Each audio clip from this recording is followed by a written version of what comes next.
इसी बीच शुरू कर लेते बड़ी खबर का। इस वक्त बड़ी खबर आप तक पहुंचा रहे हैं। शाम 5 बजे पीएम मोदी से मिलेंगे योगी आदित्यनाथ। तो ये बड़ी खबर और आज की मुलाकात खास है। 1 बजे योगी करेंगे बीएल संतोष, एम वेंकैया नायडू से उनकी मुलाकात होनी है। उसके बाद 6 बजे जेपी नड्डा से मुलाकात, यानी कि आज पूरा दिन मुलाकात से भरा हुआ। रात 8 बजे रक्षा मंत्री राजनाथ सिंह से मुलाकात होगी और कई मसलों को लेकर यहाँ पर चर्चाएं होंगी, मंत्रिमंडल को लेकर चर्चाएं होंगी। और ऐसे में आज की जो बैठक है, आज की मुलाकात है, कई मायनों में खास भी है। शाम 5 बजे पीएम मोदी से, 1 बजे योगी करेंगे बीएल संतोष से मुलाकात। आपको बता दें कि 3 बजे उपराष्ट्रपति वेंकैया नायडू से मुलाकात करेंगे योगी आदित्यनाथ और प्रदेश से जुड़े हुए कई मसलों को लेकर बातचीत होगी। मंत्रिमंडल को लेकर विचार किया जाएगा। मंत्रिमंडल में किनको जगह देनी चाहिए, इसको लेकर विचार किया जाएगा। तो आपको बता दें कि बैठकों का जो सिलसिला है वो लगातार जारी है। बीजेपी प्रचंड बहुमत के साथ एक बार फिर से सत्ता में वापसी की है और कहीं ना कहीं जनता ने अपना पूरा आशीर्वाद बीजेपी पर दिया है।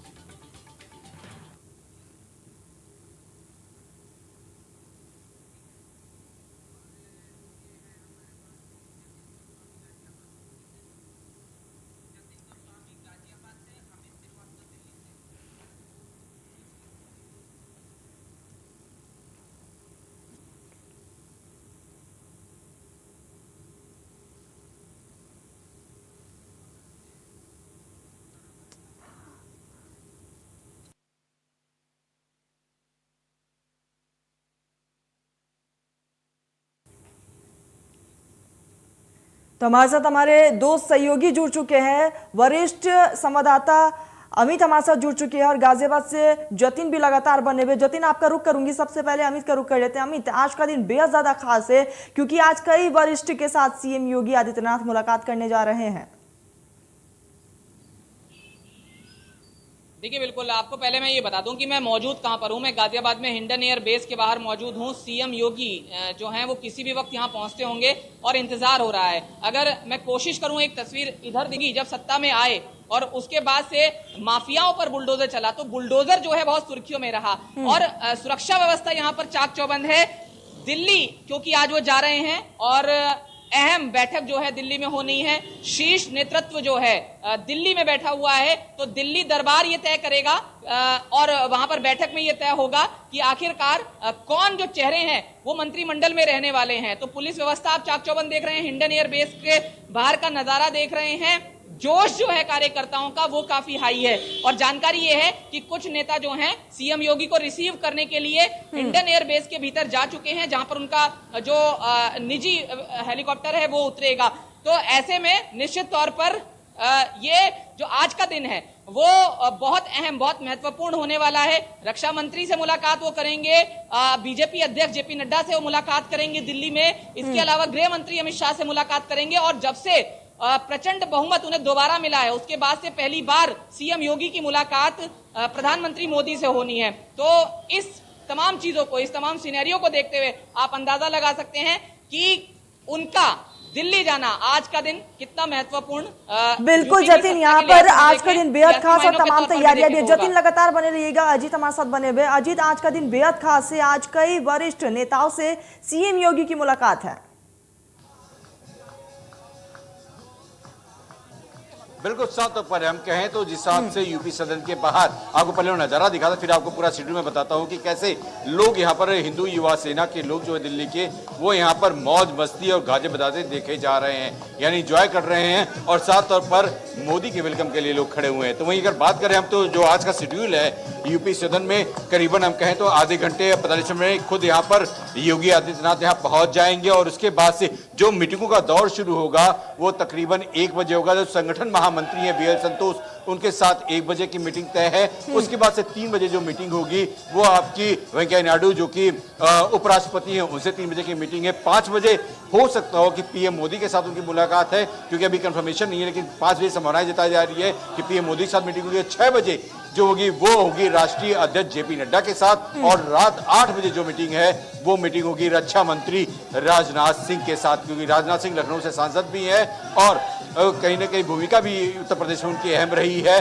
और 2014 की बात करें तो सरकार बनाने में उनका योगदान रहा, तो उनसे भी मुलाकात रात 8 बजे होगी और तमाम जो नाम है मंत्रिमंडलों के नाम को लेकर, उन नामों को लेकर चर्चाएं होंगी, सहमति बनेगी। और सबसे बड़ी बात यह है कि तमाम जो नाम ऐसे रखे जाएंगे जो उत्तर प्रदेश के विकास के साथ साथ 2024 के विकास की भी बातें करते नजर आए कि 2024 का जो महामुकाबला होगा उसमें जीत का मंत्र जो होगा इन्हीं मंत्रिमंडल के साथ तय करना होगा। इसलिए बड़ा सोच समझ के और बड़े ही निर्णायक ढंग से इन नामों को चयन किया जा रहा है। नामों की लिस्ट तैयार है, लेकिन उन नामों में कितने नाम और ऐड करने हैं या बाहर करने हैं, और सहयोगी दल को कितनी सीटें देनी है, क्या कुछ अहम भूमिका रहेगी, उनको क्या क्या पोर्टफोलियो देना है, ये अजीत, जिस तरह की तस्वीरें आपने दिखाई, महाजीत का जो महाजश्न है वो साफ तौर पर देखने को मिल रहा है अजीत, और ऐसे में कुछ लोग भी आपके आसपास दिख रहे, हो सके तो एक बार बातचीत कीजिए।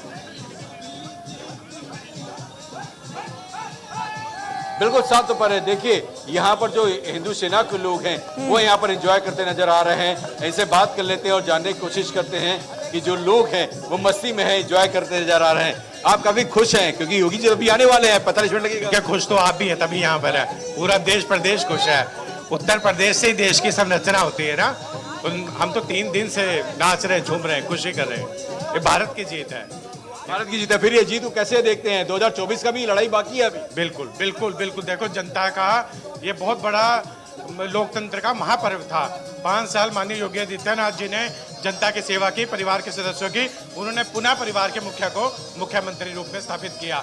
तो जय जयकार, जय सीताराम। जय जयकार है। डांस यहाँ पे लोग करते आ रहे हैं। कुछ और युवा हैं, इनसे बात कर लेते हैं कि युवा में है। यहाँ भी हम देख रहे हैं कि भगवा पूरे एकदम रंग में रंगे हुए हैं और पग भी बांध रखी है। जी, उत्तर प्रदेश के अंदर जो वोट पड़ा है वो विकास को वोट पड़ा है, हिंदुत्व को वोट पड़ा है। इससे पहले जो गुंडा राज हुआ करता था उत्तर प्रदेश के अंदर अखिलेश यादव का, उस अखिलेश यादव को उसके राज का 5 साल तो आपकी सरकार है, दूसरी बार रिपीट कर रहे हैं। उससे पहले जो गुंडा राज था उसको खत्म करने का काम बाबा योगी आदित्यनाथ महाराज जी ने किया और फिर दोबारा जनता ने उनको मौका दिया है। दोबारा जनता ने मोहम्मद दे तो दिया, लेकिन उम्मीदें अब 2024 की तब दिखाई दे रही हैं। तो वो उम्मीदें कैसे पूरी होंगी? देखिए, भविष्य को किसी ने नहीं देखा है, लेकिन हमारे महाराज जी ने जो अंधविश्वास पे जन विश्वास की जीत हासिल की है, जो हिंदुत्व की पुनर्जागरण की जीत हासिल की है, हम उसको देख रहे हैं। वो भाग्य वो समय तय करेगा कि आगे क्या होने वाला है। जश्न आप लोग कर रहे हैं, इसका मकसद क्या है? पूरे जोश खरोश में आप लोग महाराज जी का पदार्पण हो रहा है दिल्ली में।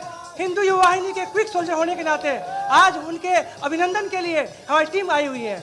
ये मकसद है हमारा। चलिए, तो ये विश्व जो हम कहें कि हिंदू युवा वाहिनी के लोग हैं और मानते ये हैं कि हिंदू युवानी के जो जनक हैं वो गोरखनाथ मंदिर से ही हैं, चाहे महंत अवैधनाथ रहे हों, चाहे उसके बाद से गद्दी संभालने के बाद से योगी आदित्यनाथ जी रहे हों।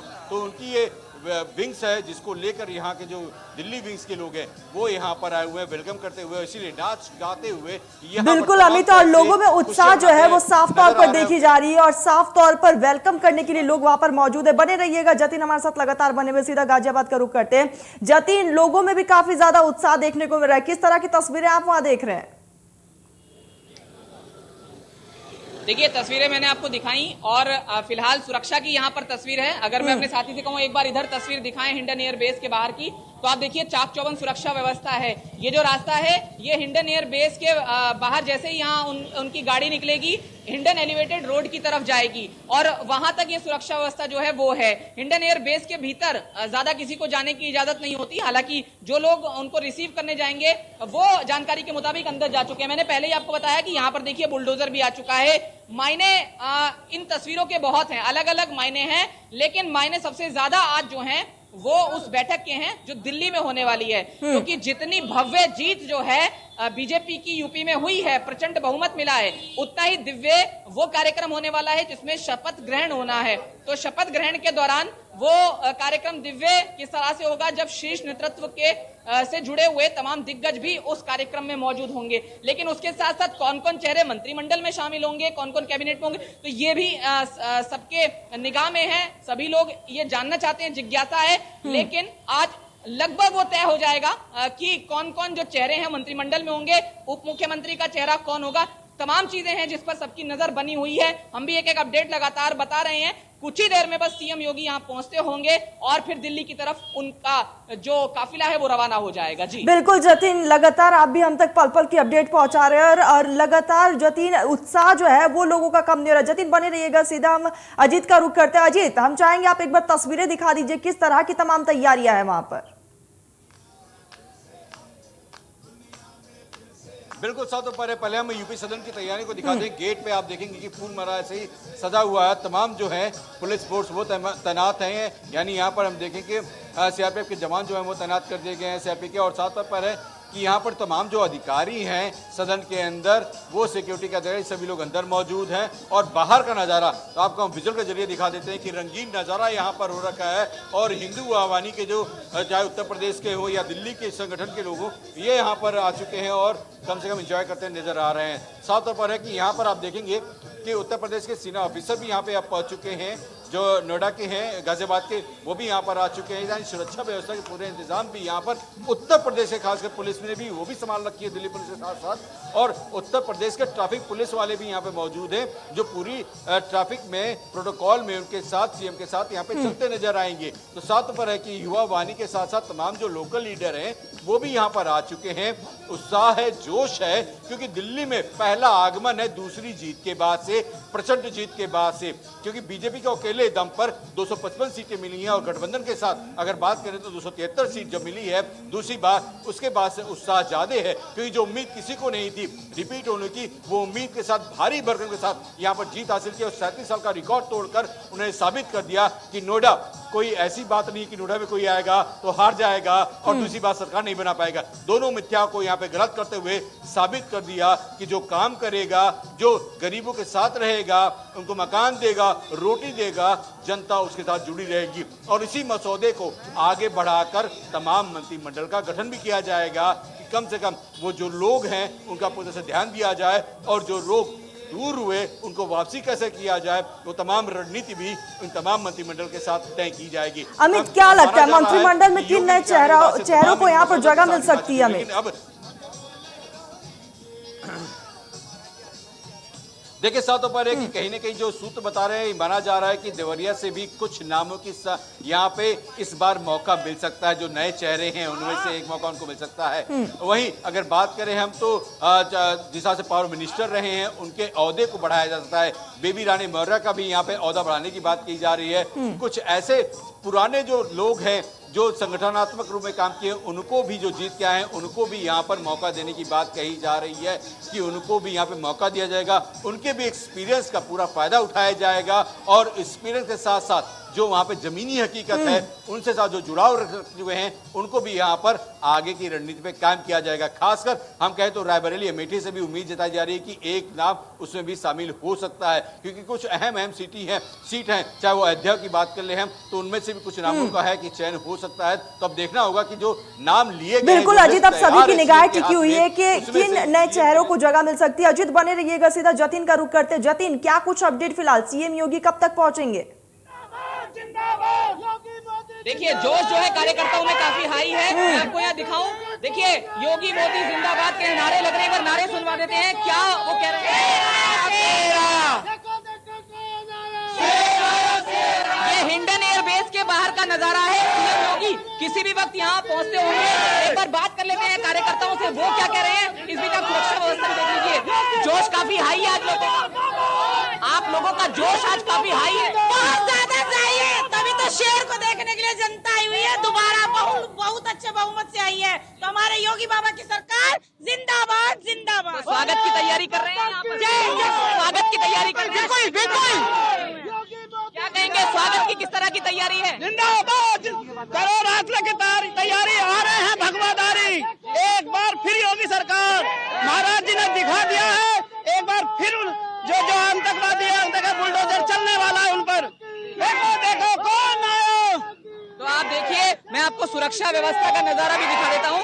अधिकारी जो हैं वो खुद यहाँ पर मौजूद हैं, एक एक चीज की मॉनिटरिंग जो है यहाँ पर चल रही है। आप तस्वीरों में यहाँ एसपी सिटी को देख सकते हैं और तमाम जो सुरक्षा है उसका घेरा दूर तक यहाँ बनाया गया है। निश्चित है हर जो प्रोटोकॉल है उसका भी पालन करवाने के लिए पुलिस यहाँ मौजूद है। किसी भी वक्त सीएम योगी जो है यहाँ पहुंचेंगे और जो हम रोड आपको दिखा रहे हैं यहाँ से वो हिंडन एलिवेटेड रोड की तरफ रवाना होंगे, यानी दिल्ली की तरफ रवाना होंगे। दिल्ली जहां शीर्ष नेतृत्व मौजूद है बीजेपी का, और फिर वही जो आगे की रणनीति है उस पर तमाम चीजें धीरे धीरे उभर कर सामने आएंगी। जी, और कार्यकर्ताओं में हाई जोश साफ तौर पर देखने को मिल रहा है। और हम सीधा रुख करेंगे अजीत का। अजीत भी लगातार बने हुए। अजीत, जिस तरीके से हम हाई जोश देख रहे हैं, क्या तैयारियां, और अगर अजीत बात करें तो बीजेपी को हमेशा से ही कहा जाता है कि युवाओं की पार्टी है, तो क्या लगता है इस बार कौन से वो तमाम युवा चेहरे जिनको मंत्रिमंडल में शामिल किया जा सकता है? देखिए, साउथ पर की 70 से 80% वो युवा चेहरे होंगे जो मंत्रिमंडल में शामिल होंगे और जो योगी के साथ कदम से कदम मिलाकर चलेंगे, क्योंकि मानना ये है कि अब जिस हिसाब से लड़ाई है वो तेज रखनी होगी और जनता के दिल में जगह और बनानी होगी, क्योंकि जिस हिसाब से बहुमत आया है वो प्रचंड बहुमत तो है, लेकिन जो सीटों की कमी हुई है उन सीटों की भरपाई भी करनी है और 2024 के लोकसभा चुनाव में उस भरपाई को पूरे करते हुए नजर आना है। इसलिए युवा चौरों के साथ साथ कर्मठी लोग भी चाहिए जो ग्राउंड की रियलिटी समझते हो, जिनमें कोई भेदभाव की भावना ना हो, जो सबको साथ लेकर चलने वाली बात करते हो, जो लोग काम करने पे यकीन रखते हो, उन तमाम युवाओं को जगह मिलने की तरजीह यहाँ पे दी जाएगी। साथ ही साथ ये भी कहा जा रहा है कि इस 70 से 80% में युवा चौरे में बहुत से ऐसे चेहरे होंगे जिनको पहली बार मौका भी दिया जा सकता है। तो साथ में पहली बार मौका देने की यहाँ पे बात हो रही है मंत्रिमंडल में, लेकिन वही मंत्रिमंडल में जगह देने के बाद से तमाम तरह से कार्य जो प्रणाली होगी वो पूरी तरह से रूपरेखा तय कर ली गई। 6 महीने में जो एक्शन मोड में होंगे, जो कमियां हुई हैं उन कमियों को दूर किया जाएगा। जो तमाम जो केसेस हैं, चाहे वो महिला विरोधी हो या फिर बाल विरोधी हो, तमाम लोगों को एक्शन मोड में करते हुए नजर आएंगे। तमाम तरह से इस बातों को लेकर जो टीम बनाई जाएगी उसमें पूरे से अहमियत होगी और 2024 को लेकर सबसे खास होगी कि आगे की रणनीति और जो किसानों का सबसे बड़ा मुद्दा रहा है, चाहे वो मजदूरों का वर्ग का रहा हो या चाहे बेरोजगारी का मुद्दा रहा हो, उन मुद्दों को कैसे खत्म किया जाए, इस बातों को ध्यान में रखकर आगे का जो होगा प्रोसीजर वो पूरे से मंत्रिमंडल ये पालन करेगा और चाहता है कि जल्द से जल्द युवाओं को चाहे रोजगार देने की बात हो या फिर महंगाई को किस तरह से कंट्रोल करना है, उन तमाम मसौदों पर भी यहाँ पर काम करते हुए लोग नजर आएंगे। और कोशिश की जा रही है कि तमाम ये जो युवा चेहरे होंगे इनके साथ योगी अपनी रणनीति के साथ से 2024 का बिगुल बजाकर यूपी में भी प्रचंड जीत ऐसे ही लोकसभा सीट में दिलाने में आगे होंगे। इस तमाम तैयारियों के साथ ही तमाम जो है नामों के साथ योगी आ रहे हैं और जैसे ही मीटिंग की शुरू होगी, जब बीएल संतोष से 1 बजे मिलेंगे, उन तमाम नामों को लेकर चर्चा होगी। बीएल संतोष से भी कुछ नामों का सुझाव वहां पर रखेंगे, बात करेंगे और तमाम तरह से, क्योंकि संगठन का काम जो होता है वो एक एक व्यक्ति के बारे में जानकारी लेना होता है कि वो व्यक्ति क्या कर सकता है, कितना किया था और कितना कर सकेगा, ये तमाम संगठन के पास डाटा होता है। तो उस बेस पर वो तमाम नामों को लेकर योगी से एक एक नामों पर चर्चाएं होंगी। बिल्कुल अजीत, और यहाँ पर हम आपसे ये भी समझना चाहेंगे अजीत, जिस तरीके से अगर 2024 की बात करें, 2024 सामने, और ऐसे में कहीं ना कहीं पार्टी के लिए अभी बहुत बड़ी चुनौती है कि जाति समीकरण को भी ध्यान में रखा जाए, क्योंकि 2024 जो है वो पिलर की तरह आकर सामने खड़ा है। बिल्कुल साथ में देखिए, जाति धर्म से ऊपर उठकर यहाँ पे बातें की गई। अगर जातिवाद होती तो यूपी में इतनी भारी बहुमत से सीट योगी के पास नहीं आ पाती। यानी कहें कि जाति से तो हटकर यहाँ पे वोटिंग हुई है, लेकिन जो विकास है या फिर जो गरीबों के मकान देने की बात हो या जो तमाम कोविड कॉल में या फिर तमाम जो लोग हैं जो यहाँ से हम कहें दिल्ली से हो या मुंबई से जो मजदूर वर्ग पलायन किया था, उनको वहाँ पर रखकर उनके पूरी तरह से देख रेख करना, उनको खाना पीना देना, पूरी तरह से उनको मेहनताना देना, ये पूरी जो है वो मेहनताने का वजह जो है साफ तौर पर है कि वो वर्ग कोई ऐसा नहीं कि कोई छोटा या अपर वर्ग हो या छोटा वर्ग हो, सभी वर्ग वहाँ पे शामिल थे और सभी वर्गों ने उस काम को देखकर, और जिनको मकान मिला आवासीय योजना के तहत, प्रधानमंत्री आवास योजना के तहत, वो भी खुश है क्योंकि कोई जाति धर्म के आधार पर उनको मकान अलॉटमेंट नहीं किया गया। जो पहले के हम कहें उत्तर प्रदेश में जो सरकारें करती थी जाति धर्म के नाम पर, वो इस बार नहीं हुआ, क्योंकि जो भी अगर है कुछ पैरामीटर में आता है उसको मकान वहाँ अलॉट किए गए। तो सभी वर्गों को देखते हुए सभी वर्गों ने चुना है और आज चुनने का नतीजा है कि जो